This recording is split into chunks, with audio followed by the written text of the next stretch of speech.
Curar enfermos e expulsar demônios. Aqui, rapaz, olha, esse aqui é um livraço, tá certo? Esse aqui é um livro do T.L. Osborne. Gente, olha, esse livro aqui, ele é demais. Num dia quando você que é cristão tomar vergonha na sua cara e você ler esse livro aqui, aí você vai entender que todo crente, todo aquele que é nascido de Deus, tem que expulsar demônios, pregar o evangelho, falar em línguas. Eu tô falando línguas, são idiomas, tá certo? E aí você vai entender que você vai expulsar demônios, curar a enfermidade, seja ela qual for, e não vai poder ficar enfermo. Muito bom, viu? É uma joia para o ateísmo, né? Para que o ateísmo possa passar a Bíblia na cara do cristão, né? Então, gente, hoje nós vamos falar de um tema que é muitíssimamente importante. Hoje a gente vai falar sobre o mundo mágico da fé. Vamos tratar sobre magia, bruxaria, misticismo, superstição, feitiço, astrologia, encantamento e, numerologia. Olá pessoal, eu sou Jason Ferreira e você está no programa Fala Ateu. É uma honra e um privilégio muito grande, cara, ter você aqui, de verdade. Se você caiu aqui de paraquedas, eu vou pedir a você que continue com a gente, porque não vai te custar nada, tá ok? Então eu espero que você goste do nosso conteúdo, que abrange tanto religião, filosofia, como também ciência. Vou te pedir também que você fique conosco até o final deste capítulo, porque vamos trabalhar sobre um tema de suma importância. O mundo mágico da fé funciona? Vamos ver, né? Então, se você gostar do nosso conteúdo, eu vou pedir a você que você deixe seu like, que você se inscreva e que ative os sininhos das notificações, porque só assim o YouTube entenderá que você gostou, cara, do nosso conteúdo, e aí ele vai te enviar todos os vídeos que lançarmos por aqui, tá ok? No Instagram eu sou o Fala Ateu, @Fala Ateu, tá ok? Vamos lá. Bom, quando a gente fala, é interessante, né? Quando a gente fala, cara, de poder de Deus, eu quero abrir logo de início com você o livro histórico de Atos dos Apóstolos, aqui no capítulo 1. Olha só que coisa interessante. Atos capítulo 1, versículo 8, tá ok? Diz assim, só para você ter uma ideia. Mas recebereis a virtude do Espírito Santo, que há de vir sobre vós, e ser-me-eis testemunhas, tanto em Jerusalém como em toda a Judéia e Samaria e até aos confins da terra. Então, aqui em Atos dos Apóstolos, está dizendo que o Espírito Santo, ele vai descer sobre os cristãos que estiverem buscando a força desse poder. E esses cristãos vão fazer as mesmas obras que Jesus Cristo. Eles vão ser empossados de poder e de autoridade para que a mensagem de Deus possa ser levada tanto com poder e tanto com glória. A Bíblia diz, por exemplo, que onde estiver 2 ou 3 reunidos em meu nome, ali eu estarei presente. Também a Bíblia diz assim, pedireis o que quiserdes e vos será feito. Agora, o que é preciso? É necessário apenas uma coisa. É necessário que se você tiver apenas uma fé, cara, olha, deixa eu mostrar aqui o que tem aqui, porque às vezes fica até complicado. Eu acho que não tem um pedaço de papel próximo aqui para te mostrar, mas eu vou te mostrar aqui através desse pequeno exemplo aqui, que é rapidinho, tá? A Bíblia diz, olha, se tiverdes a fé do tamanho de um grão de mostarda, vamos lá, você está vendo isso aqui? Isso aqui. O grão de mostarda é 4 vezes menor do que essa peçazinha. E ele está falando, olha, se tiverdes a fé do tamanho de um grão de mostarda, direis para aquela montanha que está ali, sai daí e planta-te no mar, e ela te obedecerá. A Bíblia não está falando em maneira nenhuma que a montanha vai ver se te obedece. De modo nenhum. A Bíblia está falando que ela te obedecerá, mas isso se você tiver uma fé pequenina. Ainda assim ela te obedecerá. Os cristãos, por exemplo, eles pensavam que os magos e os bruxos tinham poderes mágicos graças a um pacto com as forças ocultas, né? É interessante isso. Mas isso, na verdade, nunca foi verdade. Por exemplo, os cristãos, eles olhavam para os bruxos e para os magos e viam todas aquelas coisas e imaginavam que isso era a força do poder das trevas entrando em contato com os filhos das trevas, que eram os bruxos e que eram os magos. Logo, os cristãos mais radicais, eles imaginaram, né, que o cristianismo, né, por exemplo, os primeiros cristãos imaginaram que se eles tivessem um relacionamento íntimo com o próprio Deus ou com o próprio Espírito, o Espírito Santo, esse mesmo poder, esse poder branco, né? Porque é o poder preto e o poder branco. É assim que muitas pessoas entendem. Então, eles acreditavam que esse poder viria sobre eles. E eles teriam poderes para fazer curas, milagres e prodígios e assim desafiar as leis naturais com as leis sobrenaturais, tá ok? Então, uma coisa interessante é que os judeus e os cristãos, são judeus e cristãos cabalistas, eles importaram, isso quer dizer que eles trouxeram de outras religiões essas crenças pagãs, essas crenças de que o crente é um super-homem, de que o crente tem poderes, né? De que a sombra, somente a sombra desse crente que tem intimidade com Deus, curaria pessoas e ressuscitaria mortos. Veja que coisa. Então os cristãos, eles se achavam com poderes mágicos, graças a um pacto com as forças divinas da luz. Mas isso, na verdade, a gente sabe que é pura ilusão, é pura invenção. Magos, bruxos, feiticeiros aprenderam feitiços e magias lendo os pergaminhos. E por incrível que pareça, cara, os cristãos, eles começaram a ler os pergaminhos,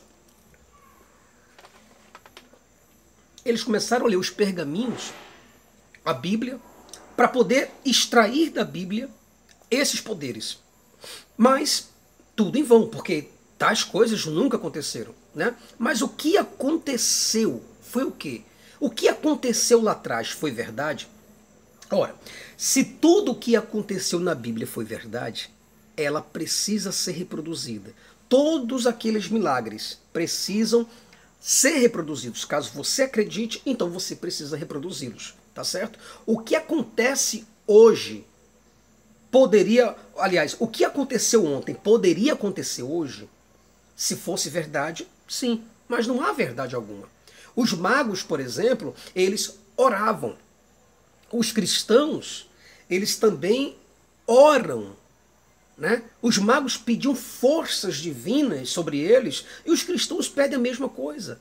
Eles fazem a oração como uma forma de contato para uma possível intervenção divina, para uma possível intervenção de Deus na vida deles. Os magos, eles evocavam os espíritos, né? Os cristãos, eles evocam o Espírito Santo, por exemplo. E essa evocação, se você for ver, ela é uma tentativa de atrair os espíritos, os seres, as almas e por aí se vai, tanto em rituais ou em cerimônias específicas. Então os magos eles acreditavam nos sonhos. Os cristãos, querendo repetir esse ensinamento pagão, eles passaram então a imaginar que Deus se revelava através também de sonhos. Então tudo que os magos persas, né, e babilônicos, egípcios faziam, aí o que acontecia? Os judeus e lá na frente os cristãos repetiam. É como Bolsonaro e Donald Trump. O que Donald Trump faz nos Estados Unidos, Bolsonaro segue à risca aqui no Brasil para ver se dá certo. Afinal de contas, Bolsonaro nunca foi presidente, não tem capacidade para ser presidente, ele não tem capacidade para ser síndico do prédio. Mas tudo bem, deixa para lá, tá ok? Então eles seguem imitando o que os magos faziam. Mas eu quero levar você a um entendimento ainda maior. Eu quero que você compreenda o que realmente eu estou querendo dizer com esse acompanhamento e com essa força que os cristãos dizem ter, mas que não funciona. E eu vou mostrar para você isso. Os magos, eles acreditavam em um espírito profético. Os cristãos também acreditam em espírito profético. A profecia, por exemplo, é a forma onde Deus ele antecede os acontecimentos. E também a revelação, profecia e revelação. A revelação é uma forma de Deus deixar transparecido, Deus ele revelar, ele transparecer todos os acontecimentos. Entendeu como um vai seguindo o outro nas religiões? Então, para que você possa ter uma ideia, os magos, eles acreditavam que das suas mãos saía poder. Você imagina, cara, é sério, você imagina uma coisa dessa. Os magos imaginavam que das mãos deles saíam poderes. E os crentes, o que eles fazem? Eles levantam as mãos e pedem para orar, como se das mãos deles fosse sair algum tipo de virtude. Como se das mãos deles fosse sair poder. Né? É como, por exemplo, eu, quando era adolescente, criança ainda, eu jogava muito um jogozinho chamado Street Fighter. Street Fighter, eu jogava King of Fight, jogava outros jogos, Fin of Fight também. E aí, eu tinha uns bonecos que eu jogava que saía poder das mãos deles. Por exemplo, eu jogava com um boneco chamado Ken. Ken e Ryu, né? Ou Ryu. Eles tinham magia, eram bonecos que tinham magia nas mãos. Eles tinham poderes mágicos, então eles soltavam os poderes das mãos. Hadouken! Hadouken! Era isso que acontecia. Você está me compreendendo? Então, esses crentes importaram esses poderes. E imaginaram que colocando e estendendo as mãos, por exemplo, igreja, levante as mãos. E os crentes levantam as mãos, fecham os olhos para imaginar que realmente Deus vai fazer alguma coisa, que poderes vai sair daqui das mãos. E o interessante é que eles colocam a mão sobre a cabeça da pessoa, sobre o ombro da pessoa. Ele quer tocar na pessoa, porque ele imagina que das mãos deles vai sair virtude. Você está me compreendendo? Então os magos, eles se ajoelhavam para reverenciar os espíritos. Os cristãos também se ajoelham para reverenciar o Espírito Santo. Entenderam? Os magos, eles criam um batismo de fogo, isso é, um selo dos espíritos. Os crentes, por incrível que pareça, eles também têm essa mesma percepção. Né? Os crentes, eles acreditam, eles creem no batismo com fogo e no batismo do Espírito Santo. O batismo quer dizer a intimidade, a selagem no mundo esotérico, o contato direto com o céu. Então é isso que os cristãos, na verdade, eles estão pretendendo fazer, mas só que fazendo de forma errada, porque era mágica. Né? Os magos falavam a língua codificada com os deuses. Né? E os crentes de hoje e antigamente, os crentes também tentavam reproduzir essas línguas estranhas. Então quer dizer, são línguas, uma língua enigmática, uma língua codificada entre o homem e Deus. Os magos, eles entendiam que existiam duas forças, a força do bem e a força do mal, a luz e a treva. Então quer dizer, eles tentavam falar com Deus em mistérios, em línguas codificadas, porque só assim as forças das trevas não interfeririam nesse processo e Deus entenderia o que realmente esses magos estavam querendo dizer. Os cristãos, não diferentes, fazem a mesma coisa. O que é que eles fazem?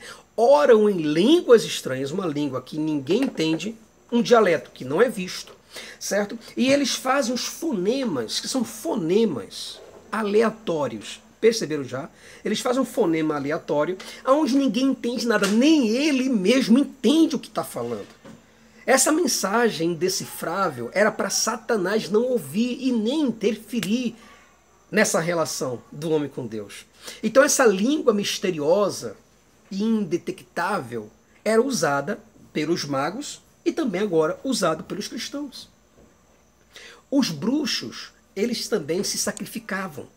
E sacrificavam os animais, até hoje. Né? Os judeus, eles pegaram essa prática e eles entenderam, bom, se eles sacrificam animais, então eu vou fazer o mesmo para ter esse mesmo poder. E começou então a pegar as galinhas, bater as galinhas, a cabeça da galinha, certo, sobre o muro, e também derramar o sangue dos animais, ovelhas, bois e todos os gados. Isso tudo para conquistar o quê? Para conquistar o poder. O sacrifício é a forma de você conseguir o poder, para que você possa então ter um relacionamento com Deus. Então, os cristãos passaram então não sacrificar animais, mas sacrificar o próprio corpo, a própria mente. Eles começaram a sacrificar a sua carnalidade. Então, quanto mais eles morriam e sacrificavam a carne, os prazeres da carne, mais eles tinham intimidade com Deus e mais poder eles imaginavam ter. Então, tudo que você vê são apenas mitos. Não existem os poderes, são mitos que se existem tanto no Antigo como no Novo Testamento. Então, esses mitos são mensagens codificadas, são figuras que os escribas eles forneceram aqui na Bíblia, mas que não tem sentido nenhum, nem veracidade alguma.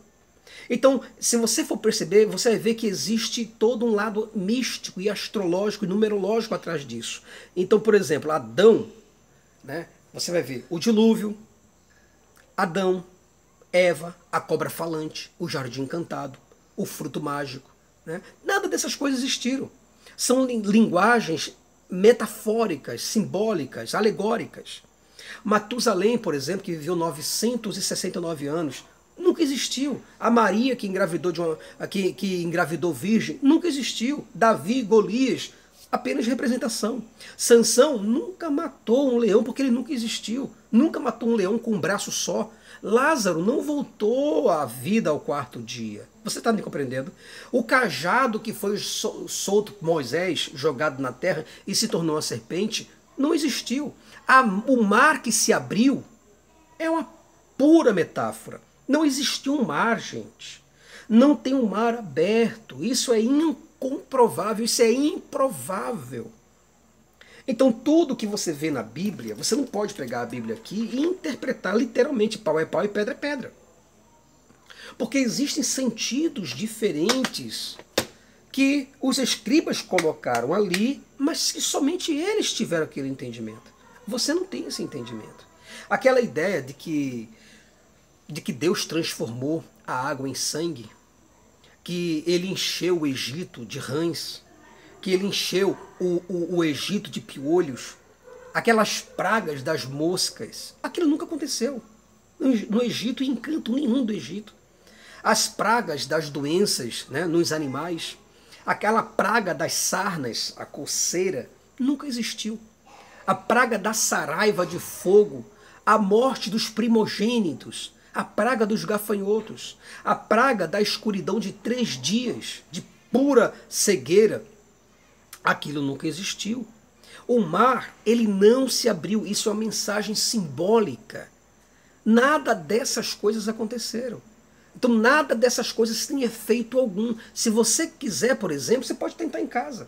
Você pega aqui, ó, tá vendo? Pega um copo com água.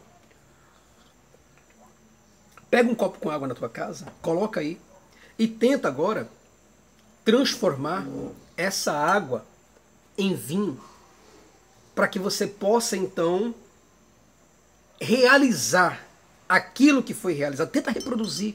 Não vai colocar tangue de uva, não. Mas tenta reproduzir em casa. Tenta transformar essa água em vinho orando, colocando as mãos e orando. Você vai ver que esse poder não existe. Isso tudo foi fantasia. Né? É uma linguagem fantasiosa de todos aqueles poderes sobrenaturais que estão que estão nessa narração. Eles não existiram. Tudo é alegórico, nada é literal. Tudo é mágico, é místico, é simbólico. Nós, definitivamente, nós não possuímos a interpretação verdadeira do que os escritores realmente queriam dizer, ou quiseram dizer nas escrituras. Quem acredita nessas fantasias, por exemplo, você pode perceber, as pessoas que acreditam em milagres, pergunta se ela faz. Pergunta se ela faz o milagre. Elas criam justificativas para não fazer esses milagres. Elas acreditam, mas colocam o corpo fora. Por quê? Porque elas realmente não acreditam. Então elas inventam justificativas. Por exemplo, milagres não existem mais. Tem muitas pessoas que dizem que os milagres não existem mais. Tudo acontece quando Deus quer. Muitas pessoas falam isso. Outras pessoas querem colocar o corpo fora, falam assim, Deus operou antes, hoje não opera mais. Outros dizem que milagres não ocorrem quando a gente deseja. Olha isso. Outros dizem que eu não estou preparado. Outros dizem, eu não tenho esse chamado de dom e de cura. Está me compreendendo? Outros dizem, não podemos tentar a Deus.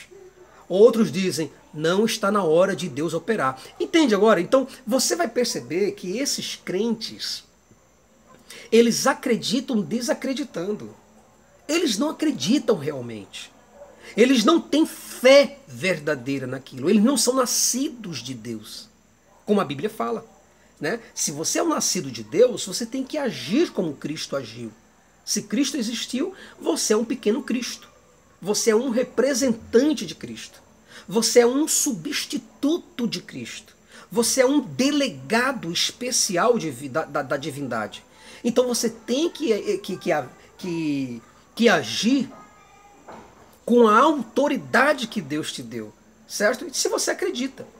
Porque Jesus morreu por qual motivo então, gente? Se você acha que nada dessas coisas podem ser feitas, então Jesus morreu para quê? Certo? Então, hoje você vê muitos pastores fazendo o quê? Expulsando demônios. Expulsar demônios é fácil. Lá no capítulo de Marcos, no capítulo 16, versículo 17, vai falar assim, que estes sinais seguirão aos que crerem. Em meu nome expulsarão demônios. Pronto, até aí, acabou. Aí o pessoal não quer mais saber. Expulsarão demônios e fim de papo. Agora, a Bíblia fala que expulsarão demônios, falarão novas línguas, isso quer dizer, falarão novos idiomas. Se você for para a Rússia, vai falar russo. De uma hora para outra, amigão. É o poder de Deus. Para Deus tudo é possível. Mas por que você não fala? Vai fazer o Cici aí?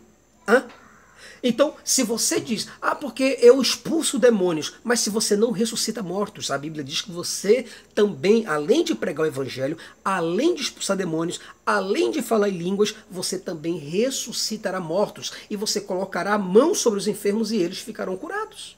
E agora? O que você me diz? Você me compreende? Então, a Bíblia, ela diz assim, se você prestar bem atenção, aqui em Lucas, capítulo 19, por gentileza, vai lá em Lucas, capítulo 19, versículo 19 também.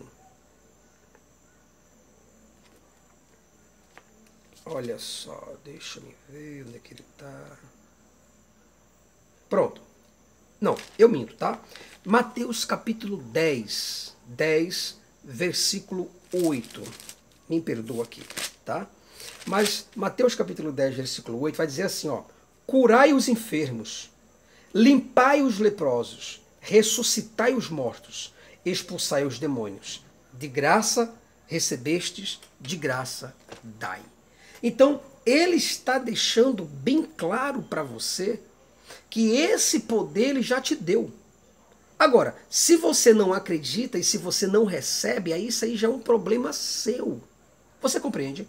Por exemplo, Gease, que era servo de Eliseu, estava numa batalha, e aí existia anjos e mais anjos perto de Eliseu. Mas Gease não via esses anjos, porque ele estava olhando com os olhos carnais.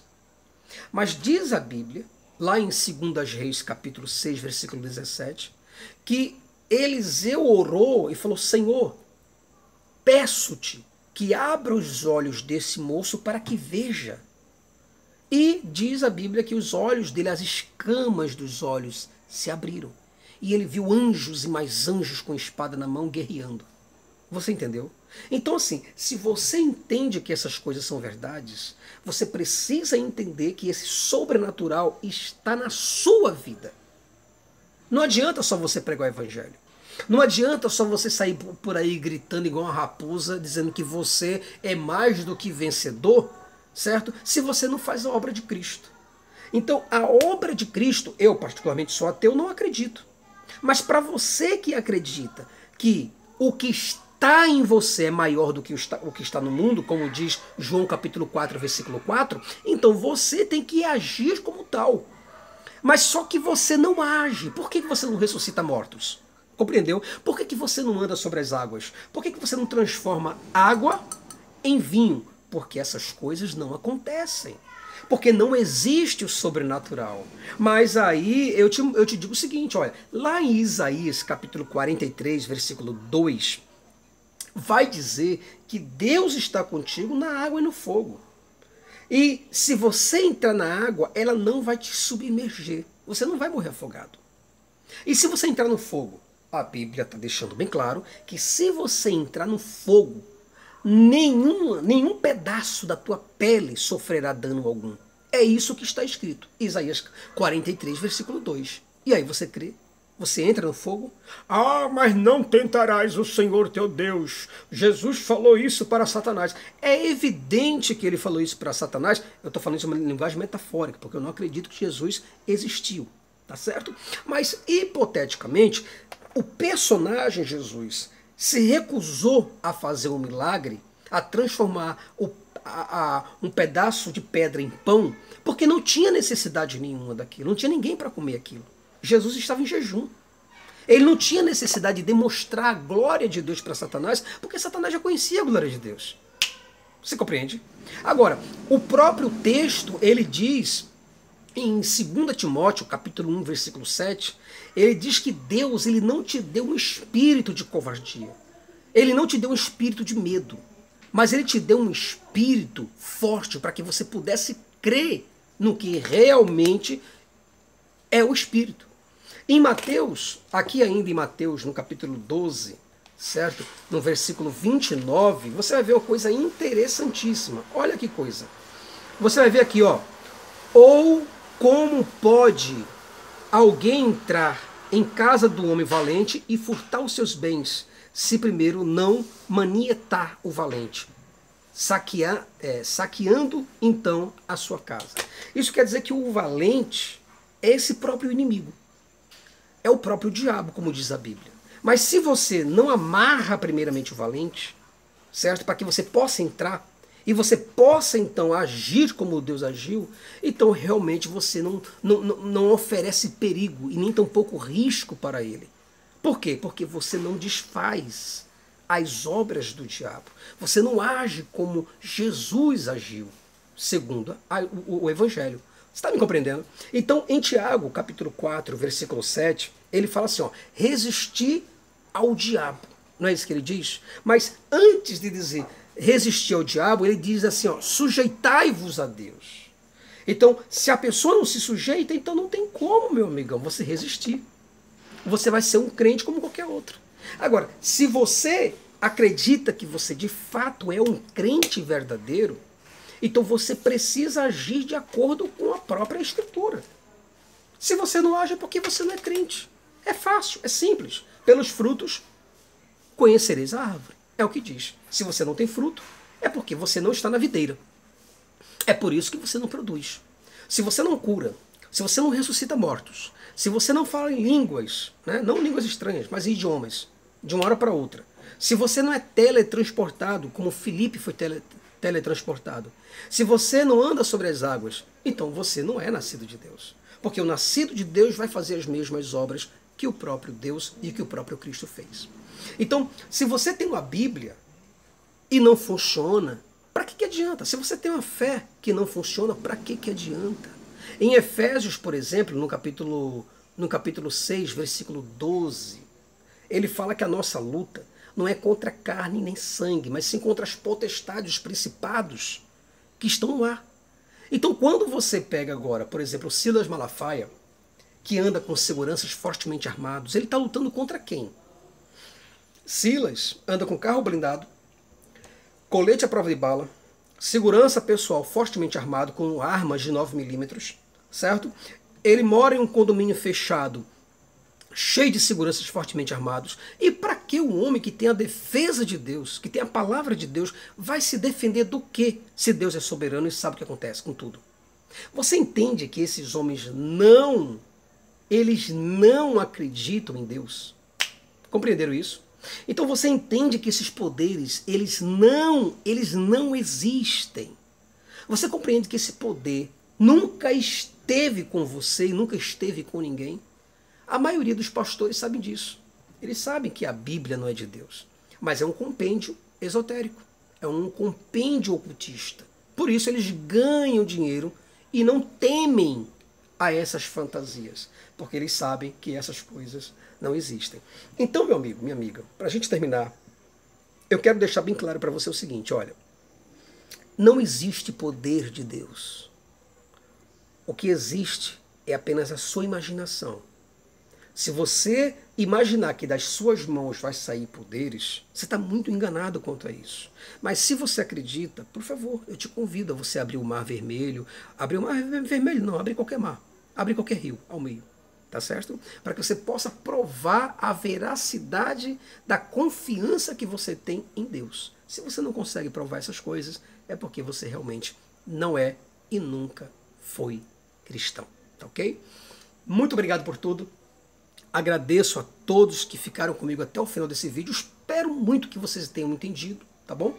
Espero que vocês continuem comigo, compartilhando meus vídeos, comentando aqui, ativando o sininho das notificações e se inscrevendo aqui no YouTube, tá ok? E também lá no Instagram, @falaateu. Um abraço para vocês e fiquem na paz.